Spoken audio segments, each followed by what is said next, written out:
Төвлөр сайхан уу? Оо сайхан урж байна та. Сайхан урж байна. Сайхан. Өвдлийг өнтэй сайхан давцсан уу? Тэ. За ер нь үнтэй амны хэлгээс гэдэг үнтэй сайхан даваал. Одоо хаварч чичээ та. Тийм байна. Малцтал жаахан цутарлаа да. Тэглээ. Ерхийдөө застууд нэлээ ихтэй. Зүг. Жон зүтгүүлжээ.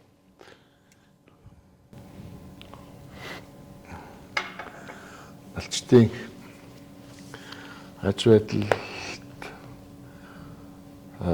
цаашаа яаж хөгжих, ямар чиглэлээр хөгжих, яавал гоё амьдрах ингээл би нэг нэвтрүүлэг хийгээл байгаа. Одоо 80 сая юм би бол мэдэхгүй шүү дээ. Тэгээ бас өөртөө чинь ярилцъя гэдэг нь ер нь одоо энэ мал ухаан гэж яг бид нар бол нэг ийм зүйл болчих. Зүгээр тэр малчтын энэ юу руу ордогчгүй юм байна. Одоо малчин хүн гэл одоо сайхан малтай ийм л хүмүүс байдаг. Дотор нь ороод ингээд энэ одоо мэрэгжлийн таанч хүмүүстэй яриад байхын зэрэг маш нарийн одоо бүр тэр идэж хоол тааруулах, зохицуулах, малыг ажиглах, өсгөж тарга твэрийг авах энэ төр ч юм бол хачин байд юм биш үү? Тэгээд яг би ч одоо зүгээр л ингээд яадаг өсвөлдөө ерөөсөө энэ мэрэгжлийн хүмүүс байсан.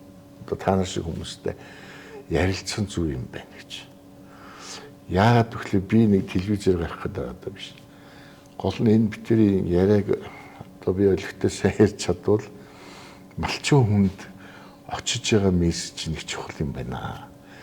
Малчид залуучж байгаа. Тэгэхээр зэрэг одоо хуучин бол яг вэ тэр 70 хэдэн оны моны тэр ахыг одоо жинхэнэ яхэр хөгжүүлчин бол одоо жинхэнэ номын зүйлтэй хамтраа тэр одоо мэрэгжилтэй хамтраа ном нь хүртэл гарсан. Тэгээд тэр чинь одоо төр засаг нь өөр статустай байсан. Одоо бүр ийм бүхэл бүтэн бүр дэлхийд баг нэг номерын малч ухаан гэдэг юм чинь Монголд байсан биз дээ. Одоо тэр ингээд цагийн хасаар явсаар байгаа. Одоо залуужаад шинчлэгдээд гэх юм уу орхигдоод одоо тэр малч ухаан за малыг одоо яг яаж одоо өсгөх анхаарал хандуулах тухай байхгүй болчих юм. За бүгдээрээ гэж хэлж болохгүй. Мэдээж хэрэг ингээ ярилцсан зэрэг маш тэр нарийн зүйлүүдийг одоо малчид сонсоосоо гэсэн дээр би хүмүүстэй уулзаад байгаа байхгүй. Тэгээд нэг юм нэмээ хэлчихэд бол өвсдөжэл гэхтэл өөр өвсдөжэл. Ногоо гарсанд бол тэр гарсан тэр ногоо динжрүү малаа туугаад явдагч биш юм байна. Ямар үйлдэлт нь ямар үед нь ямар төрлийн ногоог ямар одоо баг малд юм уу ямаа хонь өхөр нь идэх ёстой юм. Тэгээд тэр лөө тууж оруулчаад ингэ суугаад идэх зүйл биш шүү дээ. Одоо юу гэдэг айлын тайлангийн талбайр малаа тууж оруулчаад сууж ийн гэдэг бол бас болохгүй зүйл байна шүү дээ. Тэгэхээр энэ тарга твэрийг авахуулах, баасын ажиглах, биеийн чагнах, нүд хараагийн харах ингээд яхаар чинь энэ малчин хүн гэдэг чинь нөгөө юу мянган мэрэгжлийн эзэн одоо бүр хачин их ачаалтай ухаан зарж ажиллаж ээж одоо эд малаа өсгөдөг юм аа гэж. За өөрөөс чинь гоё үг сонсъё. Одоо жишээлбэл түр ярьж штэ. Надад бол ингээд хачин энгийн юм шиг ихлэ сонсогдсон мөртлөө бас л одоо гайхалтай. Тэр ир малыг засна гэдэг бол ямар их тийм учиртай начиртай. Зүгээр л нөгөө бөөсгий аваад юу лээ засаад найр хөрм хийгээд бөөсг идэлэн тэр гэдэг чинь шал өөр өнцгөөс нь хараад ирсэн биш. Учир начир нь юу юм? Тэр одоо засахгүй яваад байвал ямар одоо буруу зүйл юм. Засахтаа зөв засах нь бас ямар учиртай юм. Тэргээд яриад өгч. Юуны өмнө ийм ярилцах боломж олгосон танд болон таны хамт олонд баярлалаа гэж хэлье. Тэгээд би өөрөө хөдөө аж ахуйн сургуульд 20 жил ажилласан хүн байна. Гэхдээ яг салбарын цэвэр одоо мал зүйч юм уу мал эмч мэрэгчлээ хүн бол биш. Би их сургууль онлайн бичигдэг гэсэн. Гэхдээ энэ салбарт сүүлийн бас нэлээд олон жилиг хийг явцдаа бидний төсөлд санхүүжүүлж байгаа болон бусад санхүүжиж байгаа төслүүд төр үнэлгээ нэлээд хийсэн. Өөрөө ч бас нэлээд аймагуудаар явсан ажлын шугамар болон төслийн шугамар явсан малчтай нэлээд уулзсан. Тэндээс нэг юм харагдаж байгаа. Бид нэр одоо та сая хэллээ. Малчид өв уламжлалж иргэсэн соёл гэж юм байна. Одоо орчин үеийн соёл гэдэг бас нэг юм байгаа тань. Залуучууд нэлээд гарч ирнэ гэдэг. Энэ хооронд юу харагдаж байгаа вэ? Бид нэр эргээд малчин гэж хинбэ гэдгээ эргэж харамаар байгаа. Хоёрт мал гэж юу вэ гэдгийг хэлээд харамаар юм шиг санагдсан. Жишээлбэл малчин бол хөрөнгө эзэмшигч. За хөрөнгө. Мал бол хөрөнгө. Хөрөнгө. Тэгэхээр нэг юм ойлгож байна да. Энэ хөрөнгийг яаж захиран зарцуулах вэ гэж. Тэр талаас нь харамаар байна. Тэр талаас нь нэг. Тэгээд ингээд үзэхээр манай сүүлийн олон жил хүмүүсийн нийтлэг уншлага байна шүү дээ. 5 нас чанартай мал бэлдээ. Тэгтээ яаж бэлтгэе? Яавал тэр чанартай болох? Яавал ашиг шимэн нэмэгдэх юм бэ гэдэг асуудал. Тэгээд их сургуульд ажиллаж байхад Нил-Баатар гэдэг эрдэмтэн нэг хургийг тэгээд биарууг цахилгаанаар төөнөх арга хэрэгжилж нэвтрүүлсэн. Тэр туршлагууд манай их сургууль дээр ирээд бас лекц мэгц уншсан тийм. Тэрийг сонсчоо за ер нь энэ анимац. Тэг ягаад энэ ашигтай анимац юм бол ягаад энэ бүгд нийтэд харахгүй түгээхгүй малчад явж авч хэрэглэхгүй байгаа юм болоо гэж. Тэгээд яваад үзэхэд бол яг нэг ойлголтын бас мэдлэгийн асар их зөрүү байгаа даа чинь шууд нэвтрэх үйлдвэрлэл нэвтрэхэд удаан байсан юм болоо гэж бодсон. Тэгээд бид санал тавьсан хэрэгжүүлж байгаа хүмүүстэй за ямар ч үсэн би өөрийн хамаатны усууд төр ч юм уу яар туршиж үзээд ярилцаа тэгээ болов хийгээд үзье.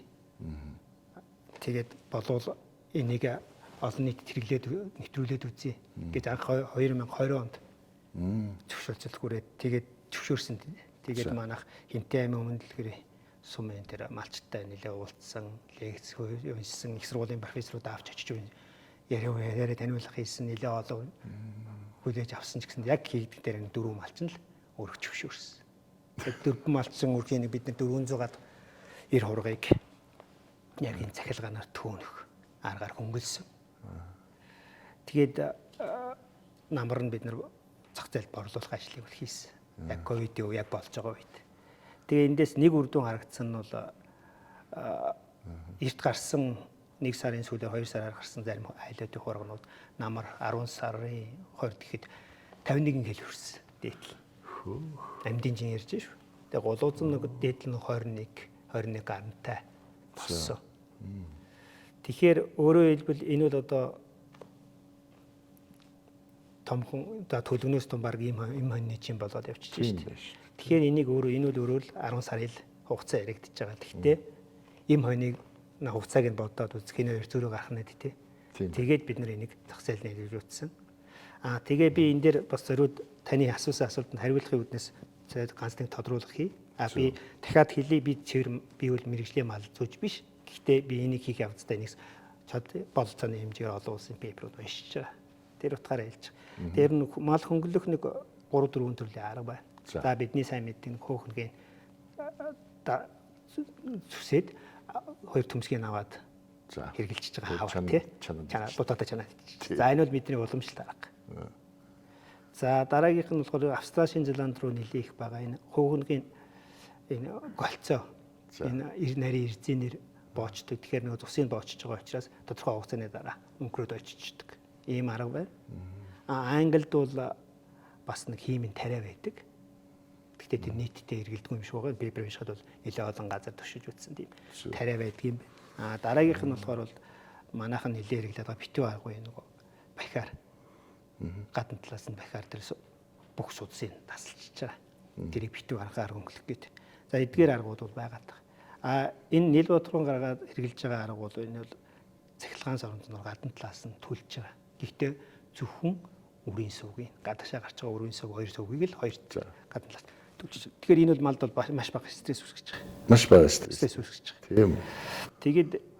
Тэгээ энэ хөнгөлгөөний арга зөвхөн энэ хөнгөлгөөний арга үр дүнг харьцуулаад үзэхэд уламжлалт аргаар хөнгөлсөн мал түүнх аргаар хөнгөлсөн марын амьдын жингийн 20% зөрүү гарч байгаа. Амьдын жингийн 20% зөрүү шүү дээ.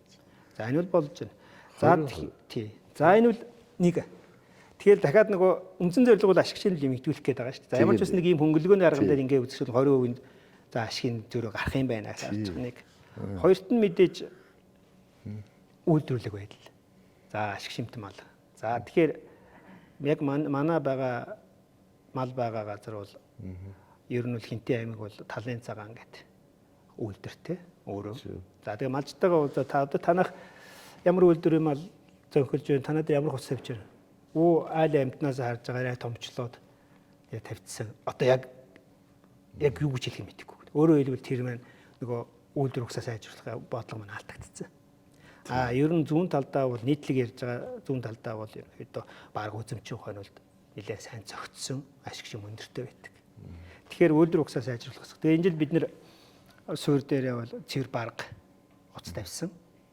Өөрөөр үйлдвэр ухсаа сайжруулах гэдэг шүү дээ. Тэгэхээр ашиг шим нэмэгдүүлэх гэдэг байгаа санаа. Дараагийн нэг асуудал бол мэдээж төлөх одоо яг үдээд хавар төлж байгаа.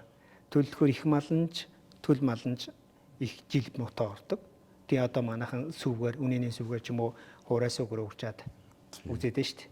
Тэгэхээр бид нэр жилийн сайтаа оруулахын тулд яг хөөг их малыг бол урьдчилан огтуулан дижих гэж дижих хэрэгтэй байгаа.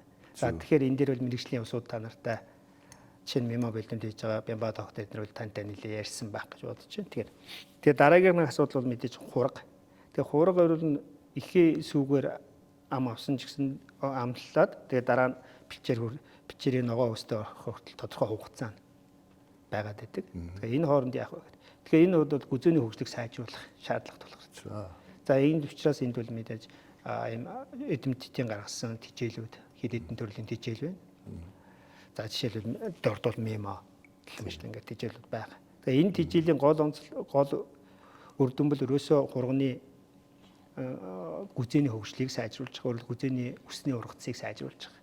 За энэ ямар учиртай юм бэ гэхээр хураг гэлтгүй амьтан байглаас өвс тижээл идэхдээ дийлэнх хувийн бол нэгснэ шингээхгүй гаргацдаг.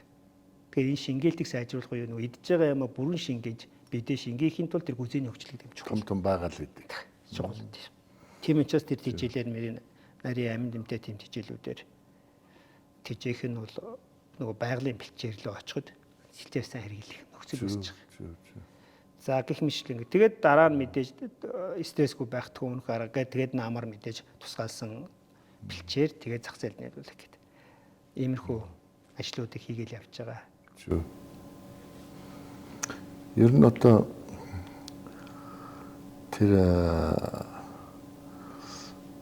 ногоон гэх юм уу одоо за немог яриад нь шүү дээ.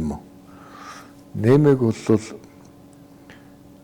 ихэвчлэн хурганд баг малд өгөх нь илүү үр дүнтэй байгаа юм.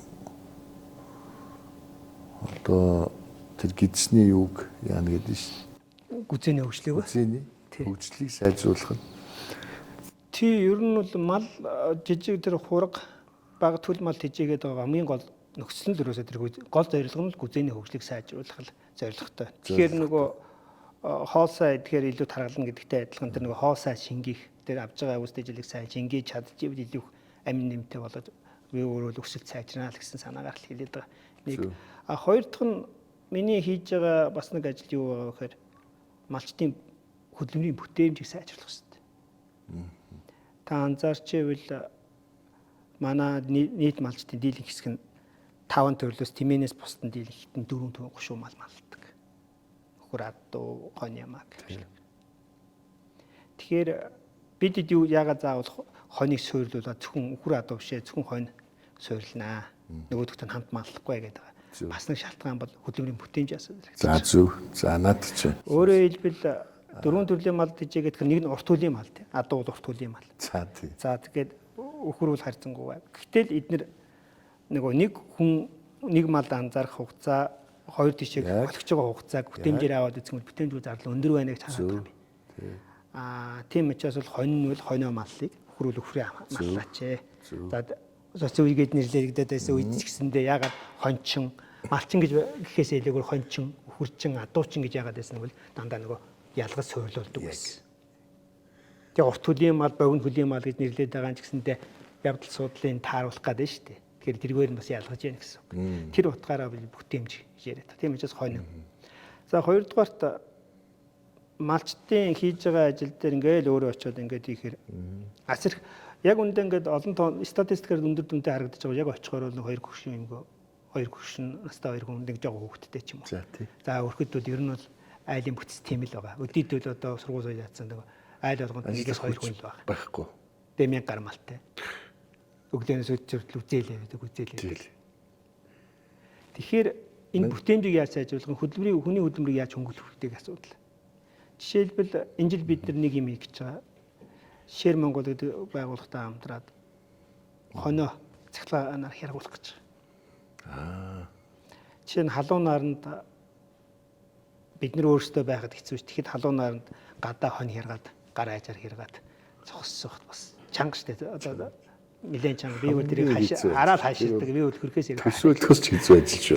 Тэгэхэд тэгээд хот айлаараа нийлээд манайх нэг өдөрт нэг 100 гаруй ч юм уу за сайндал харгаж байгаа шүү дээ. Гар хайж.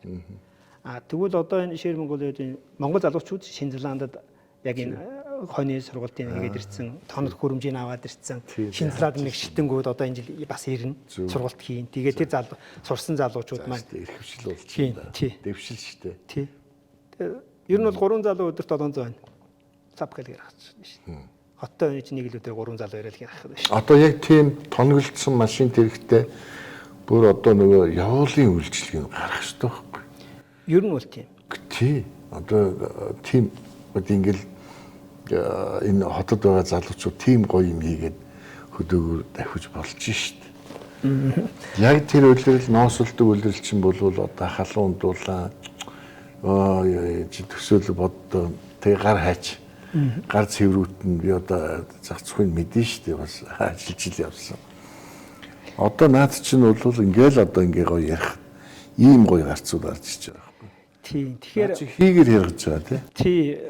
Цахилгаанаар хэрэгж байгаа. Айгу яг цахилгаан мөртлөө яг нөгөө хийн даралтаар хэрэгж. За магадгүй тийм байх. Би нөгөө энэ жил бид нэр өөрсдийнх дээр хийж ирэхгүй захиалгаагаар өссөн гэрээнүүдээ хийчихсэн явж байгаа. Гэхдээ бид нар бас энэ жил өнгөрсөн жилээс нэг даваа тал хийж байгаа. Бид нар хярхтаа давхар угаах гэж байгаа. Зүг яг үнэ. Зориултын төхөөрөмж угаах нэг үлдээ хэмнэхэд нь шүү дээ нэг хөдөлмөр бүтээн. Хэрэглээнд оруулдаг байсан. Тэрийг бодвол яг цэвэр бүх талаас нь даралтай осмолоор шүтдэг. Тийм төхөөрөмж байх. Наа чи сэв гэж ийсэн. Тийм үү социализм гэдэг. Би одоо жоохон хүүхдийн сэвийн юунд 3 төгрөгч өгдөг илүү мөнгө өгдөг. Хэрэглээнд угаагаад гаргадаг л тэгэл тэр арьсныхын одоо үнэтэй стандартаар гаргадаг шиг гаргадаг байсан шиг байгаа. Одоо тэр хэрэглээний тухайд хэмж байхгүй болсон шүү дээ. Ер нь малаа уухаа болцсон юм биш үү? Яг бандж л байгаа та. Үнэхээр бандж гин үү? Яг бандж л байгаа. Ерөн тэдэдэн газар банддаг жоохон газрууд ингээд ухаа тавьчихсан. Өөр өөрсдөө жоохон. Тэгэхээр бүтээмж нэмэх. Тэгэхээр чи мэдээж хоноо ноосоо хэрэгуулчлаа, малаа тэр доор нугаагаад авчлаа. Тэгэхээр одоо нэг хэрэгсноос яах вэ асуудал. Тэгэхээр газар дээр нь бид нэр ангилж байгаа ноосыг чинь бас. Ноосыг чинь бүгдийг нэг хоньны ноосыг бүгдийг 500 төгрөгөөр авахгүй байна. Ангилаад толгой гэсгэн чанартай ноосноос энэ 300 г чинь энэ 200 г арай илүү үнэтэй сайн ноос байна. Энийг арай гэн за хаягдл ноосыг 500 гарч гэдэг юм. Газар дээр нь ангилаад үнэлээд өгчих.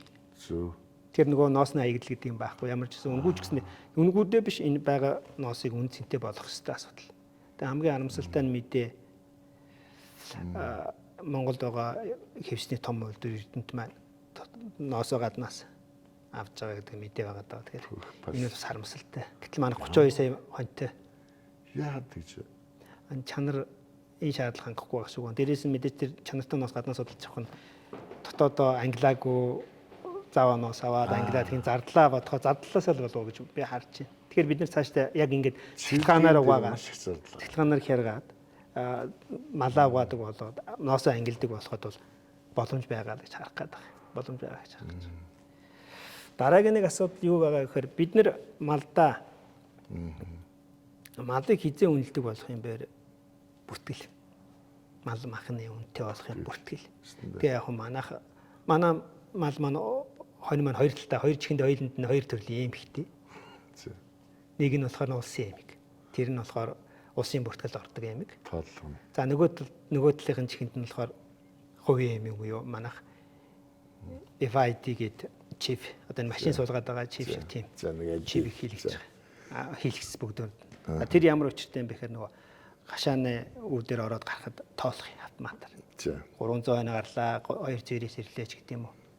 Өөрөөр бүртгэл хаашаа мэлчиж яах гэдэг мэдээлэл авахын тулд. Хоёрдугаарт бид нэр одоо хөдөлмөр хөнгөлдөг буюу бид нар одоо хойноо эмэглэх тий хойноо нөгөө хөнгөлөх тэгээд ингээ бусад бүх үйлчлэгээ хийхдээ бид нар аль болохоор хүний хөдөлмөр орохгүйгээр хийх гэдэг. Тэгээ програм руугаа бүртгэл хийгээд авчдаг.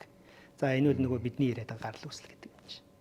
Утгаараа хийгдэн гэсэн үг. Өөрөөр хэлбэл хинтээ өмнөдлгөрийн хурхын сангийн аж ахуй бие хойш одоо 3 баян багийн одоо Норвегийн хойно л ийм төлнөөс гараад ингэсэн одоо энд явж байна. Утгагүй надлаханд орохтой юм болно гэдэг бүртгэлийг бид нар гарал үүслийг хийж байгаа. Тэгээ энэ асуудлыг тэгжээж энэ үнэтэй болно. Тэгжээж. Тэгээд би энийг зориуд ярьж байгаа гэхээр одоо би та анзаарсан бол би нэг шарт тал гэдэг брэнд үүсгэх гэдэг нэг хоньны мах. Тэгээ энийг яагаад хэлж байгаа бас нэг шалтгаан шарт тал гэдэг нь яг тэр нэг хурхын сангийн наадталд нь өрийн нөөцийн газар буюу тэр байршлын нэр нь шарт тал гэдэг бол. Ер нь бол дамаа энэ хүнсний бүтээгдэхүүнүүд та анзаарч байвал ихэнхдээ байршлаараа газар зүйн байршлаараа нэрлэгдсэн байдаг. Одоо дарс уудаг юм бол бордо гэдэг гэх мэтчлээ. Тэр бол тухайн нутаг дэвсгэрт байдаг брэндүүдийн өөрөх нь үүслэсийг тэр утгаараа бид нэр бий болгоо явж байгаа. Тэгээд эргээд бас нэг юм байгаад миний хийх гэж байна одоо бид нар хэрэглэгч төвтэй бизнес үе эцсийн хэрэглэгчдээс асууж бизнес хийдэг л болох бүтээгдэхүүн хийдэг л болох хэрэгтэй юм байна гэж харсан. Манайх ерөнхийдөө өмнөхд нийгмийн бас нэг алдаатай гэх юм үеийн хүмүүс танаас гутал ямар гутал өмсөж асахгүй бол бөөн гутал ичдэг. Бүгдээр идэх гутал өмсгөх гэж түтгээд идэв. Гэтэл таны чинь хүмүүсийн чинь насан нүүр, хүйсний жил байлаа гэж насан нүүр, сонирхол нүүр, зөндөө хүний хөлийн хэлбэр мэлбэр гэдэг маш олон юм байгаа шүү дээ. Одоо бол харин бид нэр хэрэглэгчээс яавал чанартай ямар юм хамаар ямар юм идэмэр тэрэнд нь зориулсан бүтээгдэхүүн хийдэг болох ёстой гэдэг зарчмаар махны брэнд үүсгэх ёстой гэж оролдоод явж байгаа шалтгаан дээр. Махны брэнд гэхээс сая чипний тухай наад чинь бол одоо гоё зүйл л дээ. Ер нь махны үнийг өсгөх, ялангуяа гадагшин гаргах, стандарт руу оруулах, таваарлаг болгоход малын түүхийг заавал бүр энэ аппликейшн бүр одоо бүр маш өргөн тийм мэдээлэлтэй тийм одоо ID-тэй байх хэрэгтэй байхгүй. Одоо бүр одоо Өмнөг аймгийн Баян далайн сумын Наран багийн 1-р багийн Наран багийн тэр явахтай тэрний хонь тийм үү. За тэгээ энэ хоньны эцэг нь тийм ингээд ийм ургамал идчихсэн тэ тэдэн удаагийн ийм одоо тариулсан тариа үйлчтэй одоо бүрэн биенээс нь гарсан одоо ямар нэг өвчнгүй гихч юм уу те тэгжиж нөгөө мал чинь одоо нөгөө авж байгаа хүндээ бас одоо ямар нэгэн сэтгэлийн юугүй тэр үнээр нь авах гэх юм уу гадагшны гараа бол мэдээж хэрэгтэй чинь бол хамгийн түрүү харах зүйл нь бол тэр мэдээлэл тэр үедээ би бас солиотой юм бодож ирсэн одоо өмнө үеийн мах чинь нэг онцлог гоё амттай шүү дээ та нэгдсэн байсан ингээл тэр хотод байгаа хүмүүс орон нутгийн мах борлуулалтын чиглэлээр ингээд бодхон зэрэг өмнө урт сууж байгаа одоо нутгийн уугуулууд байна шүү дээ одоо би жишээлбэл гоёхон махыг итгэхээс гэтэл номинд ч юм орж ичээд би мах авахд мэдэхгүй шүү дээ гэтэл бол өмнө үеийн тэр одоо мэдээлэл нэгжтэй өмнө үеийн махыг авна гэвэл одоо таних тэмдэгт өмнө үеийн мах бол одоо юу намингор зарагддаг эсвэл тэр нөгөө юугаар зарагддаг ч гэдэг юм уу. Тэгээ тэр зэгдийг өшөөр авчдаг гэх юм эсвэл бүхэл супермаркетууд байдаг мөртлөө тэр нь өмнө үеийн мах гэж тодорхойлогдсон. Бас энэ чинь Монгол хүмүүс чинь бас сонин штэ. Нутгийнхаа махыг идмээ. Одоо жишээл жаахан бас өндөр гарсан хүн бол нутгийнхаа махыг сайхан шүлгээд уухсан тэрийг бодогдсон штэ. Гэгчшээний ингээд юмнууд байж байгаа. За ямар ч л байсан махыг чанаржуулах үн төрөхийн тулд бол махны гарал үүсэл одоо нохой муур хүртэл өөрийн гэсэн бүхэл мэдээлэлтэйг байж штэ. Гарал үүсэл одоо өвчин зовлон юу вэ? Ийм зүйл заавал хэрэгтэй болж байгаа тийм биз дээ. Танаа ярьж байгаа зүйл чинь бол яг л ийм зүйл рүү явж байна. Тийм тэгээд дахиад нэг хэрэглэгч Улаанбаатарын хэрэглэгч анзаарсан бол өөх хөтөө мах идэх нь бага. Тэгээ хоёрдугаарт одоо манайх тарган мах гэдэг та үзэх юм бол хоньны мах аваад та зүгээр хайман гуйн задлаад үтгэл мэдгэтэн. Ямар хэмжээний малчин бэ гэдэг нь харагдана. Өөрөөр хэлбэл нэмгээ махан дээр 2 өөх л байгаа. Тарган мах бол. За энийг манайх тарган мах гэж байгаа. Гэтэл яг хэрэгжилж байгаа зах зээл нь юу Улаанбаатар хотын хэрэглэгчдийн хэдэн хувь нөөх идэж байгаа вэ гэдэг нь өөр асуудлын тэмдэг шүү дээ. Бас тийм. Тэгэхээр бид нэр тэгэхээр яагаад вэ гэхээр мал илүү махан таргаа байгаа аваад байна. Намар нэг жоохон нөгөө дүүхэн таргаа авч тэр намраа альчаад байна.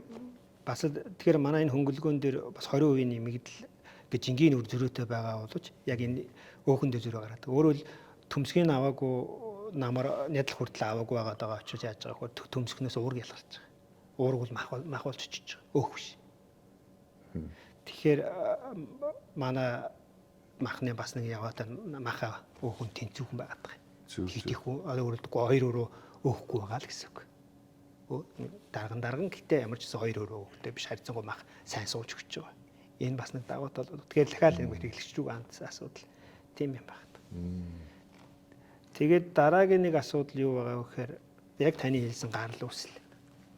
Мэдээж мал эмнэлэг ингээд бүртгэлтэй болсон гэл юм хийж байгаа. Улс юм хийгээгүй хийж байгаа юм хийгээл.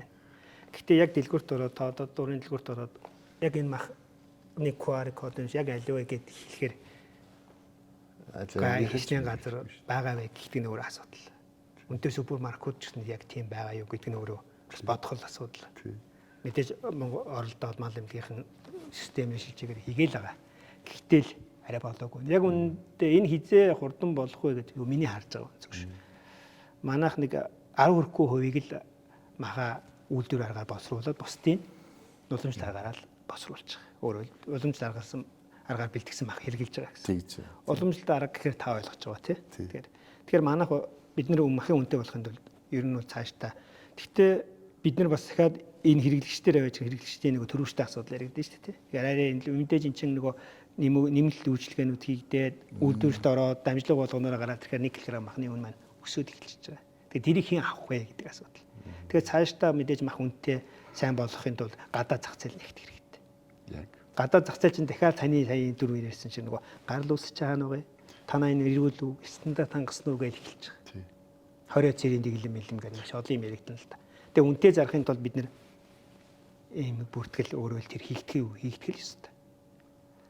Тэгээд бид нар цаашдаа ямар ч байсан зах зээлийнхаа 30 орчим хувийг дотоодод 70 орчим хувийг л гаргадаг тийм загвар зураал оролдож яваа. Тэгээд эхэлж байгаа. Тэгээд бас дахиад хэлэхэд бид нар заавал загвар аж ахуйч гэдэг юм уу жишг гэдэг юм нэг аж ахуй гэж ягаа хоньны аж ахуйг нэрлээд байгаа юм гэхээр бид нар зөвхөн тэр байгаа одоо хийж байгаа газараа байлгах гэдэг юм биш. Бид ерөнхийдөө тэр нэг хоньны сүр жишг үүсгээд энийг болж бол олон гэдэг копидод олон газар байж хийхээ сонирхолтой тийм ажил хийгээ явж байгаа гэсэн. Болдог бол гадны худалдаа өгчүүд компаниуд өөрсдөө лабораторитойгоо орж ирээд энд ингээд Монголд суугаад тэгээд тэр лабораторио дамжуулж одоо нөгөө өөрийнхөө оронд ямар стандартын мах гаргадгийг өөрийн лабораторио дамжуулаад боловсруулаад савлаад авч гардаг байна байхгүй тийм ээ. Тэгэл одоо шүү дээ онгоцоор боогноор машинаар бол машинаар явдаг. За бид нар бол одоо гадаадд ямар одоо стандартаар гаргах юм бэ гэхээр за малчин хүн бол тэрэнд оролцсон гэж л хэлж байхгүй. За дунд нь юу зуурчлагч орж ирэх юм. Change гэдэг юм бол байж хийж болохгүй. Албан ёсны зуурчлагч компани тэр Монгол малчтаас гадаад зах зээл рүү холбож өгдөг. Дунд нь ашиг аваад ингээд гоё бизнес болоод явдаг.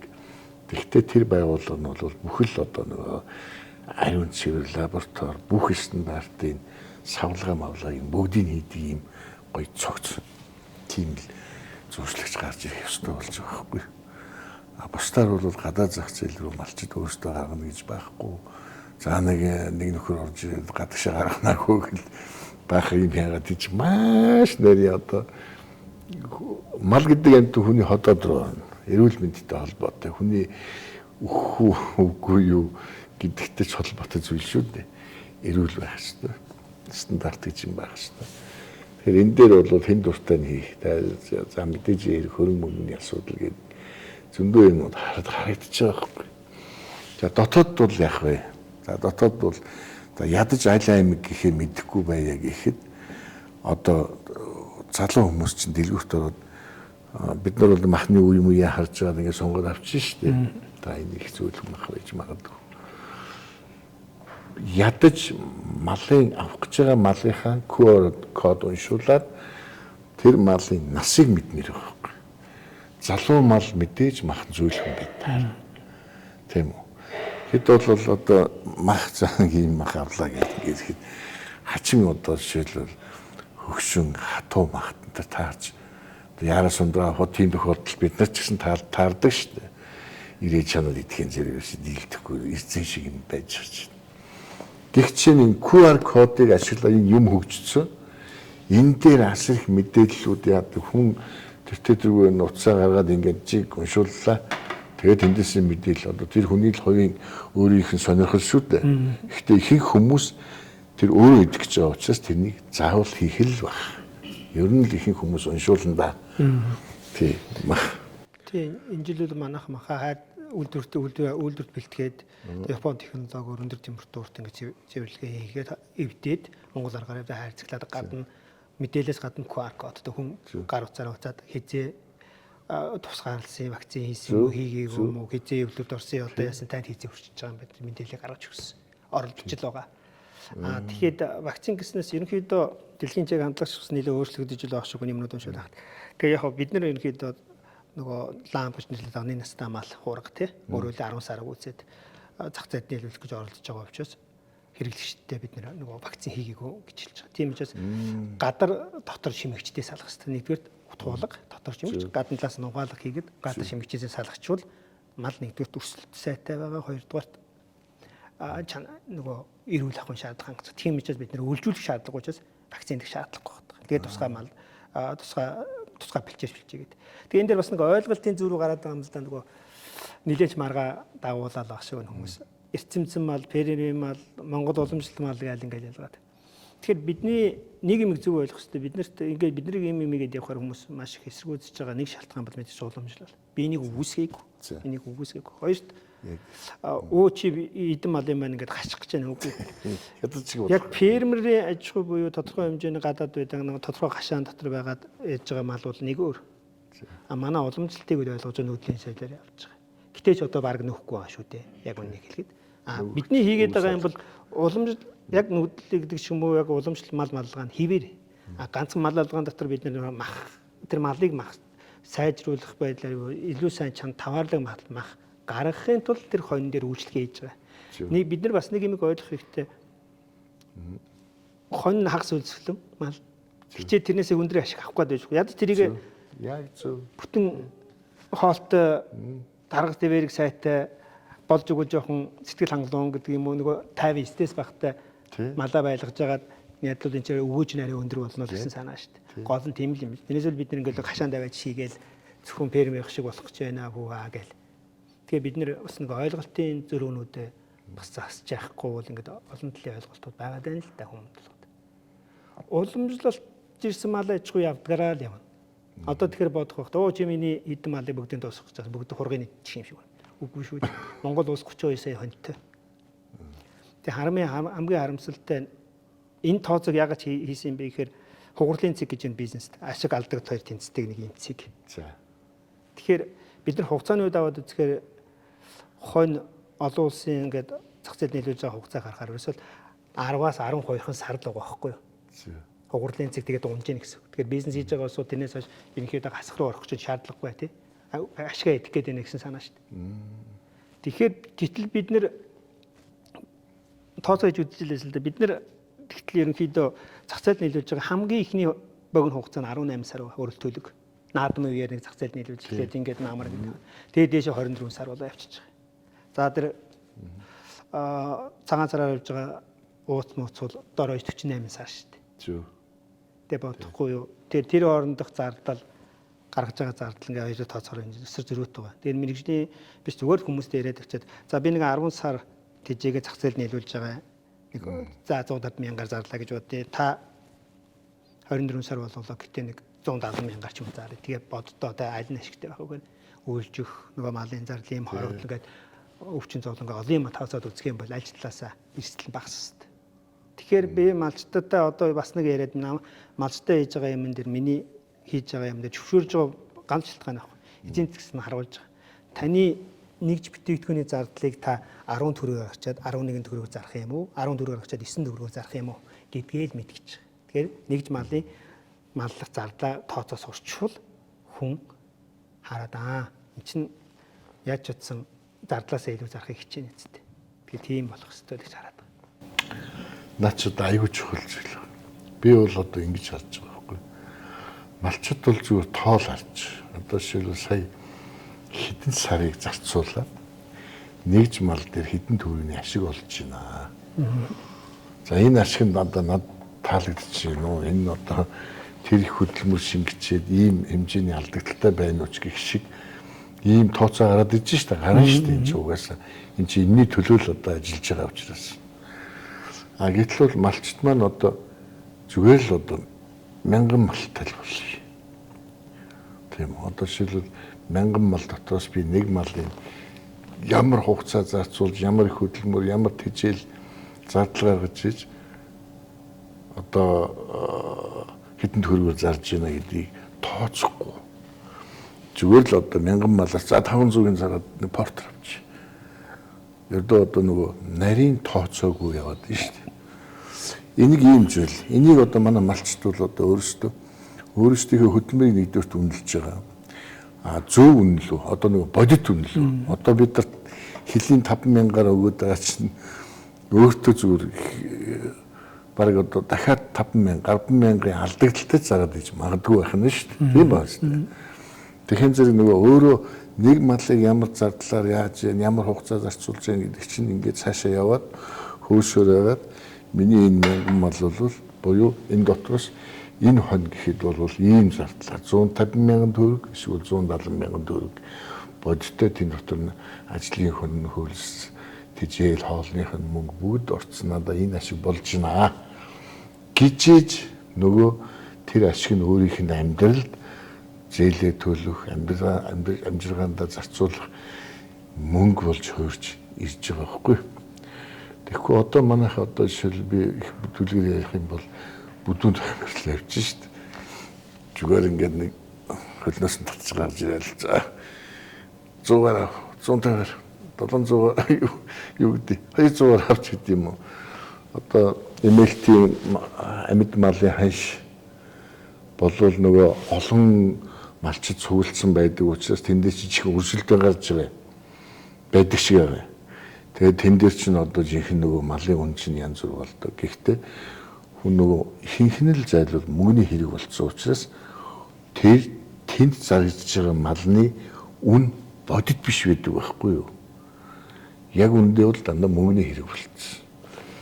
Тэгээд тэн дээр бол нөгөө саяны өөрөө чи ярьдаг бизнесийн тооцоо тэр зарцуулсан мөнгө зардал нь зарим малаа ер нь ихэнх малаа алдагдaltaй зарчна гэсэн үг. Ийм л одоо ер нь бол яг тэгээд одоо гэтэл сонин штэ. Гадаад хүмүүс Монголд ирээд бизнес хийхээр хөгжөөд байгаа. Жишээ нь одоо тэр манайхны манай дарга зэрэггүй очиод байгаа тэр булганы хотг өндрийн тэр жирмээ тэр 1 кг мах нь хэдэн төгрөгийн үнэтэй. Нэлээд үнэтэй штэ. Тэгэд хүмүүс тэрийг ерөөсөө хэрвээ малчин норуу өхрийн маха килограмын 20,000 юм уу 30,000 олгоод баг л цаазлаа штэ. Тэр хүндгээд килограмын баг 45,000 ч юм зараад байхад яагаад гэхгүй байх. Тэр чинь үнэлээд тэрийг илэрхийлж чадаад байгаа байхгүй. Тий. Тэрнээс намайг 1 килограм мах өхрийн мах 40,000-аар авах гэвэл баг чулуугаар шитгэв л үү. Тэгэхээр ийм хандлагын зөрүүнүүд байгаа. Тэгэхээр эргээд бид нар энийг хэн хизээ яаж хийж юу болох юм бэ гэхээр эргээл нийгэмдэр очиж байгаа. Нийгэмдэр. Энэ түрүү хэлсэндээ мал бол хөрөнгө юм а гэж. Хөрөнгийг эзэмшиж байгаа нь малчин нор байхгүй. Норвол өөрөө энийг захиран зарцуулах эрх нь эцсийн хэрэглэгч нь энэ хүн. Тэрнээс гаднаас нь 1000 чи малаа тэгээч, житэд малаа цөлөөч. Үгүй шүү. Тэгээ би малчтай уулзаад судалгаа хийж үзсэн л дээ. Тэгээд нэлээд олон явах болгонд судалгаа хийгээд асуулгаагаа дээрээс нь асуумж өглөөлөд яваад байгаа. Тэн дэрийг барагч байгаа. Та яагаад ингэж малаа 1000 гор гэдэг юм тэгэр. Үгүй ингэж ойр зүрийн хэрэгцээ ингэж юм анхаар нэг 1000 гарan байж ээж л дөнгөн нангаад. Тэрнээс ахын жоохон цөөлөөл ингэж арай цөөн болгоч. Яг үндэ би дамраа бодохоор арай цөөхөн болгоч байна. Тэгвэл таныг би 600 мөнтэй маллуулаад гэтээ таны нэг 1000 гарan малны чинь ашиг шимийг авах хэмжээний яг авж байгаагийн чинь одоо 600 им маллаад авах хэмжээнд очицгийг харуулж та яах вэ? Би дуртай 600 малаа маллаа шүү. Бас тэгж бодож байна тийм. Маллаа шүү. Гол нь бидний анх хэрэгцээний хангахын тулд ингээ яг үндэ арай цөөдчихөө тэгээд байгаа юм. Тэгж ярьж байгаа. Тэгэхээр малчдыг шууд буруутгаад ч гэдэм малаа цөөлөх юм бол энэ хувийн өөрийнх нь өмч учраас тэр хүн өсөх үү зарах уу гэдэг тэр хүний л асуудал. Тэгэхээр бид нар гаднаас нь тэр юм санаа зовхын оронд зөв шийдлүүд санал болгох хэрэгтэй. Сонголт бий болгож байгаа. Тэгээд яг хурганы мах нийлүүлээд эхлэтэгэнгүүт арзангуй ахмад хүмүүс үлгэж уламжлаа айлаа. За янз янзаар хэлээл яаж лээсэ одоо бол арайгүй дээр болчих. Залуучуудад шууд хүлээж авч байгаа. Тэгэхээр нэгдүгээр эдийн зөөлөн эрүүл мах хэлэх гэж. Хоёрдугаар нөгөө нэг үе явдал монголчууд бас гадагшаа их явж янз янз юм үз харж штт. Тийм болохоор тийм хүмүүст бол угаасаа Австрали ч юм уу Америк ч юм ийм л мах иддэг штт. Гэтэ амт Монгол мах энэ ч өөр байж тийм болж штт. Харин ч ингээд ийм сонголттой. Тэгээд би нөгөө талаас хүнд сонголт бий болгож байгаа би. Та өөрийнхөө уламжлаар гараад иддэг тэр сайхан бүдүү эрг хойно идэх нь бол таны л асуудал. Тэгвэл шинэ хэрэглэгчтэй сонголт бий болгох гэж байгаа маа л гэдгээр хүмүүс хэлж байгаа. Тэгээ яг энэ бол өрөөчих ёстой. Тэгтээ мэдээж бидний харж байгаа өнцгүүд мэдээж гадаа зах зээл. Би бол над 1000-5000 мал тижээж өөрийгөө зовоож яхаас одоо би их бүдүүн томир явах чинь шүү дээ. Малчид нэгдсэн ойлголтод ороод өөрийнхөө хөдөлмөрийг өөрийнхөө өдийг хүртэл явж туулж өнгөрүүлсэн амьдрал одоо би яагаад өртөө байна гэдгээ бодоод үр хөвгтийн ирээдүй өөрийн хөгжил энтрээ бодоод энэ дэлхийн ертөнцийн чинь ингэж бизнес хийж ингэж мал малж явдаг юм байна. Бид бол зүгээр л өөрийгөө зовоож өөрийгөө өрөнд өгч өөрөө биегүй болж үлдэж байна гэдгийг хатуу ухамсарлаад нэгдсэн журмаар махныхаа үнийг л өсгөх хэрэгтэй. Гарц ерөөсөө байхгүй. Одоо саяныхаар бол би 1000 малтай байхгүй бол одоо банкныхаа зээлийг төлж чадахгүй. Үнэн шүү дээ. Хүүхдийнхээ сургалтыг төлж чадахгүй. Үнэн шүү дээ. Арга байхгүй, малаа өсгөх өөр арга байхгүй. Малчдыг буруутгаж болохгүй. За ганц гарцныг үл төр засгаас тэртээ та нар хил маха 20,000 зараа гэж хэлж чадахгүй, шийдвэр гаргаж болохгүй. Ард түмэн төр засгийг бослого хийхэд ингээд сэргцэл буулгах гэж. Тэгэхээр хувийн юм гэдэг бол одоо ижил зах зээл дээр олуулаа ингээд байж байгаа гэх заах өрсөлдөөний гэдэг ярил миний нэрээ бол зохимжгүй. Гэхдээ ер нь нийтээ нэг юм малч нэг ойлголтод хүрээд тэг бүдүүлэг юм ярьж шít. Малыг махан өндөр үнэлж. Одоо тэгтээ бол хоосноор үнэлэхгүй шүү дээ. Одоо нэг ямааг нэг хоныг би бүтэн жил тоогилж өсгөхөд ямар зардалгаараа үгээд нэг тоо гараад ирнэ шүү дээ. Тэрэн дээрээ түшиглээд за энэ дээр миний ажлын хөлс юм. Энэ ингэхэд би яг бодит амьдрал дээр хүүхдийнхээ сургалтанд банкныхаа зээлэнд идэж хоолндоо зарцуулаад илүү гарснаа нэг ганц унлагны машин мөчийг л авах юм. Энд чинь авах ёстой шүү дээ. Унаа тэрэг авах ёстой, энэ чинь хөгжих ёстой. Энийг ингээд бодоод энэ болж байна. Ийм байхад л нэг одоо нэг хүнээс дутхааргүй амьдрын гэж ярьдэн шүү. Ингээд болох нэ гээд.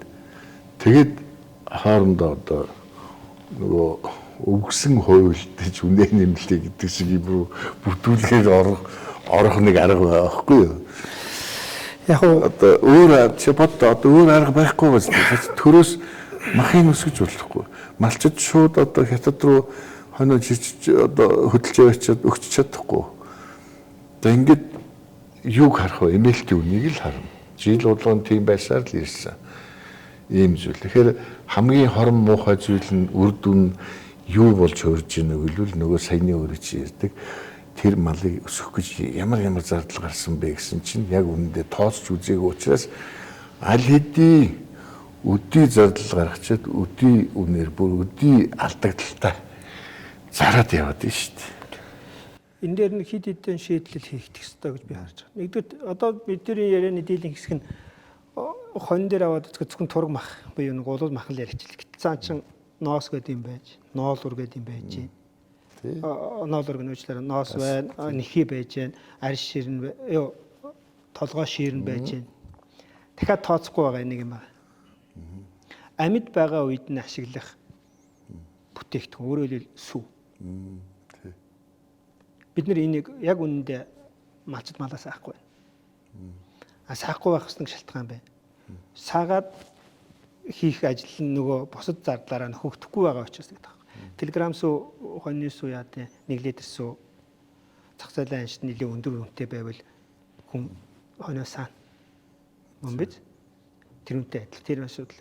Тэгээд дээрэс нь одоо бид нар байгаа нөхцөлөө ойлгоцоо. Одоо би шийдэл хийжээ гардыг бэхээр байгаагаа хүлэн зөвшөөрчөөд нэг сайхан амьсгаа за болохгүй байна, буруу байна, юу байна за.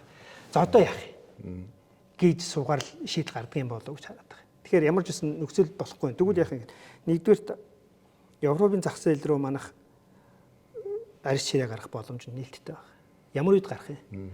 Европ одоо нөгөө экологийн байгаль ээлтэй нөгөө доктортой хөгжил мөгдөг яригдж байгаа үе дээр нутгийн сүүгээр идэлэх технологиор нэхийгээ юм арьс ширээ идэлээд тэгээд тэрийг гарал үүсэнд баталгаажуулаад тэгээд яах юм бол Европын зах зээл дээр чөлөөтэй өнөр зарагдах боломж байгаа юм бэл.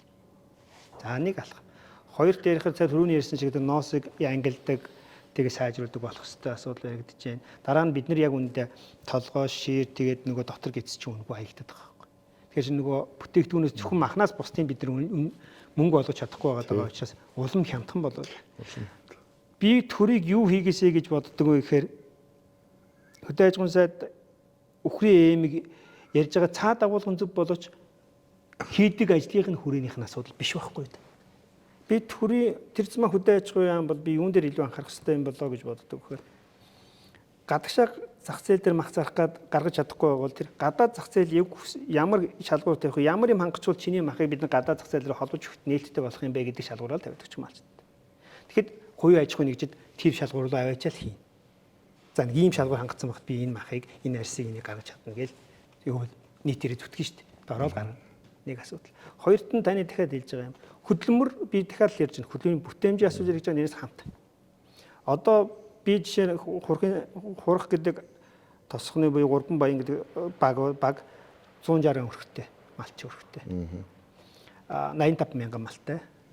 43 мянган хоньтой. 25 мянган им бие төлөх хоньтой. Тэгээ бодохоор би эхний ээлжинд зах зээл дээр 90 хурга намар яг энэ технологиор хөнгөлөж зарахад манайх нэг 12 за 50% л бодоход нэг 12 орчим мянган хурга. За 8 мянгаар бодоход 1.6 тэрбум төгрөг. Нэг айлд нэг 9 сая төгрөгийн намар очих боломж байгаа байхгүй. Тэгэхээр төр засгаас гэлээгээр ингээд нэгдчихвэл 1.6 тэрбумөөр тэд нэр дараагийнхаа малыг сайжруулах гэдэг өнгөрсөн жилийн хамтраа бэлдэх гэдэг юм уу тэр ямар ч зүйл ямар ч шуурга босоод манай хашаа сарвч яах ч үдэ гэдэг юм хамтраа хийж болох болно шүү. Тэгэхээр энэ асуудал яригдах хэрэгтэй байна. Тэгэхээр энэ хамттай. Тийм учраас бид нэр одоо малчтайгаа тойроод уулзна. Одоо энэ би маргааш баяа хөдөө явах гэж байна. Малч дээр очино. Тэгээд ингээ бас уулзалтаа уулзах. Тэгээд ер нь цаашдаа энэ 100 дэлгэр цаг ирж байгаа учраас ер нь хүмүүстэй хамттай юм аа гэж. Хамтарч хөдөлмөрөө бэлтгэж. Ягаад ингэж хэлж байгаа вэ гэхээр одоо хадлан бэлчээр ингээл аваад үзэхээр жоохон хадлангаа булаацалтна. Нутгаа булаацалтна газар юутэй. Тэгвэл хамтдаа нэг 2 га газар ч юм 10 га газар хамтдаа жоог ногоон тижээлээрээ хуваагаад авал болж гэнэ үү? Боломж байна. За наад ногоон тижээл чинь одоо яастаа ярихгүй болохгүй зүйл. Тэгээ гэх юм шиг ингээд тэгээ ногоон тижээлийг илүү сайн зүгээр нэг тарих биш илүү сайн бордоо хэрэглэх гэдэг юм илүү сайн туршлагууд бол зөндөө бий болчих. Тэгээ гихмшлингээр одоо яг хоо би үдэ аж ахуй сургууль бас 20 жил ажилласан учраас тэр цэцмаа нэг эрдэмтдтэйгээ ойр нэг тогооноос хоол идсэн гэдэг утгаараа ямар мэрэгчлийн хүн юу хийж байгааг мэдж байгаа учраас илүү тэрийг ойртоод яг хоо миний давуу тал л да мэдээлэлтэй ойр байгаа. Гэтэ энийг олон хүмүүс мэдэх хэрэгтэй. Одоо юм ба та нар ногоон тэжээлийн тухай бол маш сайн сурталчлах хэрэгтэй. Ер нь одоо бол яг үндэ бол байгалийн зүгээр бороо орохыг хүлээгээд байгалаас үнгөө өгс шидэл ингээд явж штэ. Энэ бол яг уламжлалт малгай шүү юм байсаар л ирсэн. Гэхдээ дэлхийн ертөнц байгалийн аран шин гэдэг чинь бол аль хэдийн өөрчлөгдөд хэм маяг нь бараг 100 цас орохоос хуулж хачин болж штэ. Тэгэхээр нөгөө нэг одоо хуучны одоо 70 онд орж исэн тэр их гоё ургамал ус тэр өвс тэжээл чинь бол одоо байхгүй гэж байна. Тэр болон эми ургамал гэдэг чинь байхгүй болсон гэж байна. Эми ургамал идээд л сайхан таавараар бэлчижээдэг Монгол мал гэж яриад байна шүү дээ манай малчид. Тэргээр чинь л одоо өсөн бас дэлхийд ч ганц манай мал Монгол мал одоо шүү дээ хачин жигтэй гэж ярьдаг шүү дээ. Яг үнэндээ бол манай малчид. Тэгэхээр одоо тэр нэ. Тэгэхээр хамгийн гол нь юу гэхээр тэр юг ногоон тэжээлийг өөртөө одоо шил өвлжөө хаваржаа гэдэг ингээд манай өвлжөө манай хаваржаа гэж ярьдаг шүү дээ. Тэр газруудаа ашиглаж өөрийн ногоон тэжээлийг хөгжүүлэх. За хадлан багтай, ургац багтай, бороо ногоо багтай гандуу жил бол ногоон тэжээлээ нөөцөлж авах ахиухан өөртөө бэлдэх гэдэг ингээд одоо ч бүр энэ ногоо моо тарих дээр ногоон тэжээл чи амар болцсон юм биш үү? Ямар урдан төгөөг ургадаг байдаг болцсон тийм үү? Ийм зүйлээр ормоор байхгүй. Тэгэхээр мэдээж хэрэг тэн дээр 200 хонтой бол ямар хэмжээний гэдэг ингээд тэр ямар хэмжээний ногоон тэжээлээ бол болох уу, тарих уу гэл ингээд юмнууд гарч шít. Одоо жаахан тийм нөгөө малдаа зориулсан тэжээлээ бэлдэх, газар тариалан эрхлэх тийм юмнуудыг хоршиж, малаа чанаржуулж, таваардлагжуул тэр өөрөө хэлж шít өлсгөл мал тэжээ чи тэнийг өн төргнгээ суугаад иж болохгүй гэж. Ийм зүйл байхгүй. Тэгэхээр одоо хүссэн хүсээгүй манай малчид бол хөдөлгөөнд орохгүй болохгүй болчихжээ. Өөрийнхөө амьдралыг бодоод энэ зах зээл рүү ойртох, бодит зах зээл рүү, бодит үн рүү тэгээд энэ хөгжил дэвшлийн төлөө харахгүй болвол би энэ ч миний юм гээд ингээд бахан Ингрийн тэмдэг зүүчээд улаандаа цээжинд уйчаад 3000 5000 малчин гэж суугаад иж болохгүй. Энэ олон малчин дотор цөөх хэсэг тийм байдаг. Гэхдээ энэ хэв маягаас хурдан салж ирээдүйн хойч үе хүүхдийнхээ төлөө ч гэсэн одоо өөр байдлаар амьдрах хэрэгтэй байхгүй. За бас нэг чухал зүйл нь бол энэ бэлчээрийн мал аж ахуй, уламжлалт мал аж ахуйг бол хизээч хааж боож хашиж болохгүй. Энэ бол одоо хаагдахчгүй хашигдахчгүй. Гэхдээ энэ нөгөө эцэмцэн буюу хагас эцэмцэн мал аж ахуйг ногоон тэжээл дэлхийд дээгүүр ганц манай Монгол улс малтай улс биш. Энэ Австралиудгүй энэ үстэй хачин хөгжсөн адилхан мал. Гэхдээ манайх тэр уламжлалт гэдгийг яриад ингээд болохоос биш. Мал тэжээх арга ухаан, тэрний эрүүл мэнд, энэ техник, технологи авах юмнууд бол маш их байна шүү дээ. Энэ лүг одоо орох шүү дээ. Тэгжиж манай малчид хөгжиж тийм үү одоо гой ганган машин унж, тансаг сайхан байранд амьдарч чи хүний хүсэл мөрөөдөл чинь тийм байв. Ингэж л одоо амьдрахгүй бол одооны энэ бах байдгаар явна гэдвэл дахиад энэ цаг хугацаа 30 жил ингээд цаашаа явна. Нэг мэдэхэд бид нар шарт толгойтой гадаад хэлтэй хүн эсвэл хятад малчин зөвлөгөө өгөөд малд яаж маллахыг чинь заагаа сууж явах юм зүйл болж хөрөх чинь шүү дээ. Өөртөө бол санхүүгийн чадахгүй нэг ийм малачуу хөгжлөн зогссон. Гэтэл бол 70 хэдэн оны жинхэнэ одоо дэлхий дээр ганц мэрэгжлийн малчтай улс бол манайх байсан гэж яриад байдаг. Ийм л зүйл харагдаж байна да. Ер нь тэг яриад байвал одоо заримдаа ч ингээд малчтайгаа гомдоочмоор ингээд ороод ичиж байгаа. Заримдаа одоо нэр малчдаж бас надад баярлахаар өгнүүд бас орж байгаа болов уу гэж бодож байгаа байхгүй. Үнэндээ бол нэг л юм миний яриад байгаагийн цаад утга нь цаад чин хүсэл нь юу гэхээр гой амьдруулах, гой элбэг дэлбэг хангалуун амьдрах, өөрийнхөө хөдөлмөрийг зөв үнэлэх энэ л зүйлийг яриад байгаа шүү дээ. Одоо та хоёр бол тийм байгаа шүү дээ, тийм үү? Тийм, таны хэлэхдээ нэмээд хэлэхэд бид хоёр юмыг бас зөрөгтэй хэлэх хэрэгтэй. Нэгдүгээрт одоо бид нэр амьдрах биш амьдралын чанар гэдэг юм ярмаар. Тий, яг. Өөрөөр хэлбэл сэтгэл энэ амьдралын чанар гэдэг юм. Хоёрт мэдээж малчд бол одоо тийм малчд бол ийм хөдөө өссөн гадаа гандж байгаа гэж нэг талаас яагаад юм шиг нөгөө талаас нөгөөдөл нь за энэ эрдэн босролгүй хүмүүсүүд байгаад байгаа юм шиг юм байна. Зөв. Тэгэхээр энэ юу гэхээр малчд бол баялаг хөтэйгч.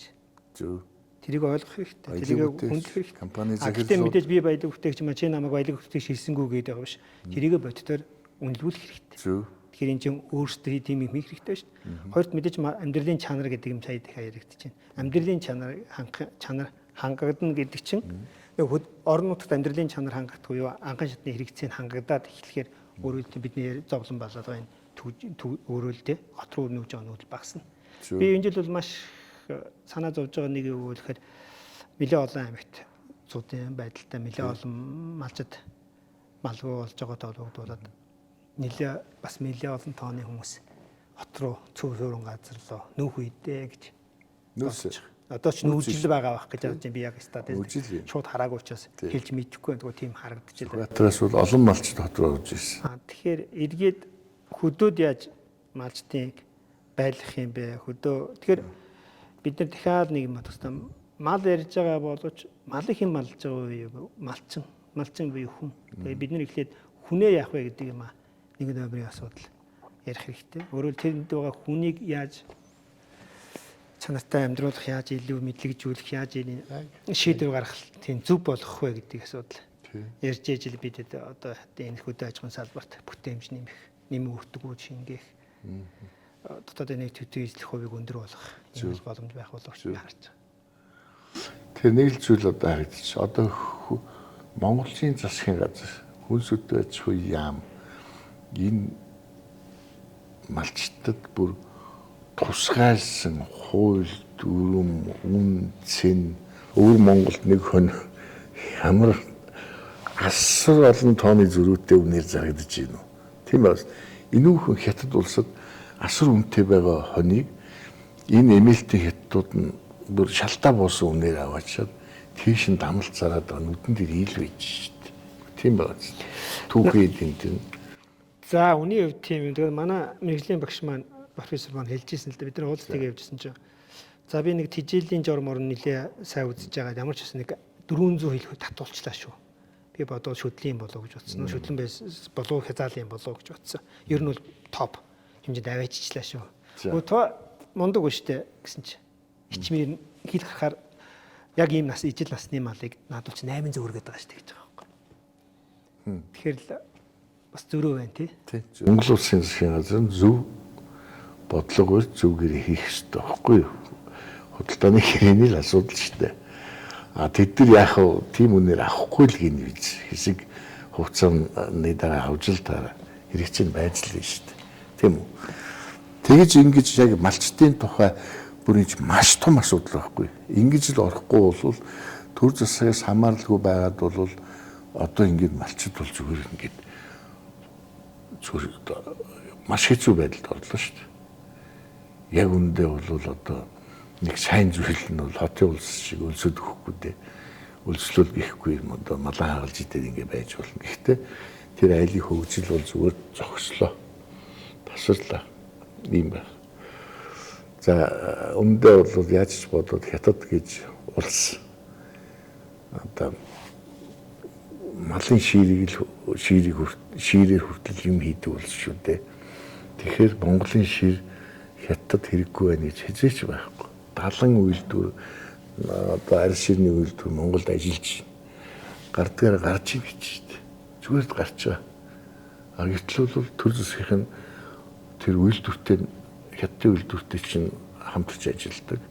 Энэ нөгөө хулгайчууд чинь тэгээд өөрсдийнхөө одоо түүхийдийг үнгүүдүүлж байгаа хямдхан аваад урагш нарааж байгаа ийм үйлдэл 70 үйлдвэр шүү. Аль ширний үйлдвэр. Энэ туулгал руу өмхийгөө цутгаад ажилдгаараа ажиллаж байгаа. А гэтэл бол хортой зүйл нь юу вэ гэхээр зэрэг дандаа томчуудын гар хөл нь орцсон. Мавчсан. Ийм байдалтай байж шít. Малын юм тарай мавчсан. Нийлүүлдэг ийм бүр баг бүрэлдэхүүн бий болцсон. Энэ муухай зүйлээс яаж гарах вэ? Энээс гарахгүй бол малчин хүний амьдрал бол хизээч ширхэхгүй. Одоо мань үед бол яриад байна. Байгимэгжүүл айдитай болгоё, яд ийм гоё очоод ноос мосыг авдаг болгоё, угаа цэвэрлээд гээд ингээд энэ бол бид энэ олон малчтын дунд бидний хийж байгаа маш жижигхэн зүйл байхгүй. Төрийн бодлоо бүр томоор явахгүй бол энэ 200 мянган малчид бол их тоо шүү. Маш их тоо. Маш их тоо. Малын тоо бол амар шүү дээ. Ийм зүйл байна. Одоо яста яг үндэ бол одоо би бас их санаа амар явдаг гэж за ингээд малчид тэгээд өөрийнхөө бизнес хийгээл тэгээ ингээд их олон хүмүүстэй ингээд яриад байхад яг үндэ бол бүр малчин гэж энэ хүн бол маш их ядард юм байна, маш их одоо мэдлэг мэргэжил хэрэгтэй болдгийм байна. Амар ажил биш юм байна гэдэг юм танараас ингээд сонсож байгаа байхгүй. Бүр мална гэдэг чинь бүр хачин нарийн мэргэжил шүү дээ. Бусдаар бол одоо нэг тал дээр бэлчижэл байж л идэм байна. Одоо яста бараг л нөгөө өнгөө үсэдэл малны үржи бийж идэм гэсэн чи одоо юу яасан юм. Малчт бол яалтчгүй байглаас өвч байгаа өгдлийг яг өөр дөр бие дээр мэдэрч тэгээ тэргээрээ ухаан суу тэргээрээ уламжлалаа төвлүүлж ирсэн. Малчин жишээлбэл намар хоньны зах дээр очиод танаа мал усгүй ус хийваагүй хэд ончиж гэл хараал хэлж байгаа. Тэр чинь би үл мэдэхгүй шүү дээ. Мал усны хажуугаар явуулсан ийдээс. Гэх мэтлэнгээр ингээл хараал хэлж байгаа. Тэр үл уламжлагдаж ирсэн олон юу харсан өөрөө дээрээс нь нөгөө ажиглалттай шүү дээ. Олон удаагийн давталтаа за ус уугууд энд юм байна. Жишээ гаргахад ингэт юм байна гэд. Тэр байх.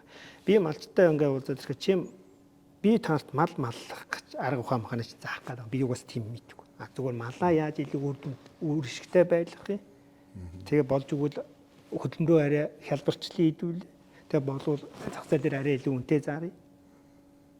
Тэгээд ганцаараа биш олуула има хуваачи. Та нар ядч сэтгэл амар эмнэлэгт үзүүлж ирдэг боллоо л гэж. Тэгвэл хоёулаа болж байгаа хонь хайчаад эмнэлэгт явах гэхээр хэцүү болох үзүүлж чадахгүй. Та би чи үүдсэн үзүүлж гэхээр тэгэхээр 3-4 айл нийлээд хийжээвэл за бидэд харжээ гэж болох байх тийм. Тэгэхээр ер нь бол тийм. Цаашдаа бидэд энийг энэ хийж байгаа бизнесийг илүү их малчт. Тэгэд төгсгөлд нь би зүгээр нэг юм зориуд хэлье. Сүүлийн 30 жил одоо нөгөө юу гэж ярьж байна. 30 гаруй жил ингээд Монгол улсад маш олон төсөл хөтөлбөр хийгдсэн байдаг. Их хэмжээ мөнгөний нүүн бас нэлээд өндөр дүнтэй. Гэвч ягаад төдийдэн сайн үр дүн үзүүлэхгүй байгаа. Тэгэхээр миний хэлж байгаа эцсийн эзэмшигч буюу нөгөө капиталыг эзэмшиж байгаа малчин хөгжихгүй бол болдгүй байна гэдгийг харуулж байгаа. Жишээлбэл ингээд ажил миний анх 20 онд эхлээл ингээд ажил айтайхан яваал ингээд үр дүнтэй болоод ингээд малчтай гэрээлээ тохиролцоол ингээд ам хийгээл явж байгаа. Арай ашигтай болоод эхлэнгүүт нь болчихж байгаа байхгүй. Яаж яасан чи. Чи надаас хамаагүй илүү ашиг болоод байна гэх хэлж байгаа. Гэтэ тэр хүнийг буруутгах аргагүй шүү дээ. Энэ угаасаа өсдөг юм байна. Би зарчигээ зах зээлээ зарж байгаа. Тэр харж заа. Тэгээ бид нар энэ жил юу хийсэн бэ гэхээр ярьж яж за.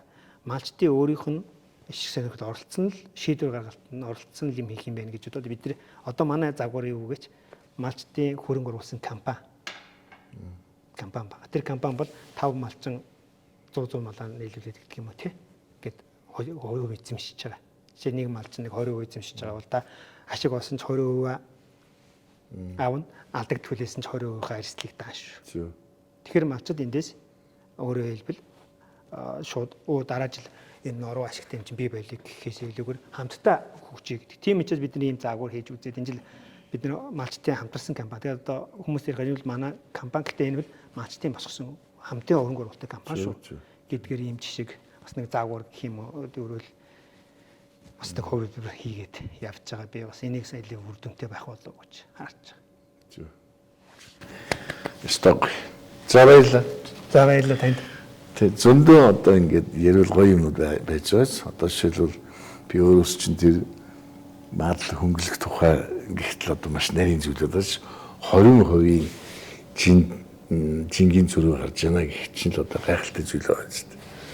Инхэн зэрэг ингээд ер нь мэргэжлийн хүмүүс маань бас их гоё одоо сэтгэл гаргаж тэнийгээ судалдаг, хөөдөг, араас нь явдаг ийм болоод ирж одоо цагийн хэсэг тийм л болж байна л да. Маш гоё тийм мэдээлэл авлаа. Амжилт хүсье өөрчн. Баярлалаа. За.